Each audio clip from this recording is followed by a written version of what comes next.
hello' দোস্ত কি খবৰ জয়ন্ত ডিফেন্স ইউটিউব চেনেল আপোনালোকক স্বাগতম জনাইছোঁ আপোনাৰ কাৰণে বহুতে ভাল খবৰ এটা লৈছোঁ বৰ্ডাৰ চিকিউৰিটি ফ'ৰ্চৰ কাৰণে এপ্লাই চলি আছে যদি আপোনালোকে এতিয়ালৈকে এপ্লাই কৰা নাই তেনে অতি সোনকালে এপ্লাইটো কৰি ল'ব ইয়াৰ লাষ্ট ডেট হৈছে 25/8/2025 তাৰিখে আৰু ইয়াৰ টোটেল পোষ্ট আছে 3580টা অল ইণ্ডিয়া কেণ্ডিডেট এপ্লাই কৰিব পাৰিব আৰু ইয়াত এজ লিমিট দিয়া হৈছে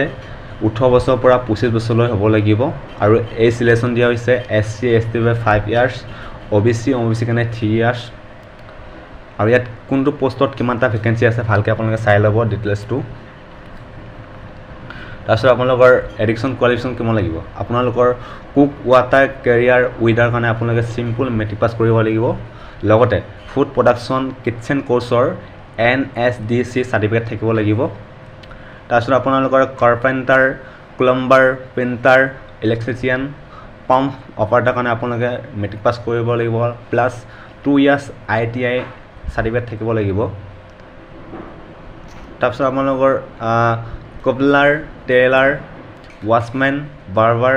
চুইপাৰ কাৰণে আপোনালোকে চিম্পল মেট্ৰিক পাছ কৰিব লাগিব লগতে স্কিল টেষ্ট এটা আহিব সেইটো আপোনালোকে পাছ কৰিব লাগিব তাৰপিছত আপোনালোকৰ এপ্লিকেশ্যন ফিজ আপোনালোকৰ UR OBC EWS কাৰণে 100 rupees দিব লাগিব SC ST ESM কাৰণে কোনো ধৰণৰ এপ্লিকেশ্যন ফিজ দিব নালাগে তাৰপিছত আপোনালোকৰ সিলেকশ্যন প্ৰচেছ কেনেকৈ হ'ব প্ৰথমতে আপোনালোকৰ হ'ব ফিজিকেল ষ্টেণ্ডাৰ্ড টেষ্ট হ'ব নম্বৰ 2 আপোনালোকৰ ৰিটেন এক্সাম হ'ব তাৰপিছত আপোনালোকৰ ডকুমেণ্টছ ভেৰিফিকেশ্যন হ'ব তাৰপিছত আপোনালোকৰ টেট টেষ্ট হ'ব তাৰপিছত আপোনালোকৰ মেডিকেল এক্সামিনেশ্যন হ'ব তাৰপিছত আপোনালোকৰ ফাইনেল মেলিষ্ট আহিব তাৰপিছত আপোনালোকে যদি এই ভিডিঅ'টো ভাল পাইছে তেনেহ'লে এটা লাইক কমেণ্ট আৰু চেনেলটো ছাবস্ক্ৰাইব কৰি ল'ব থেংক ইউ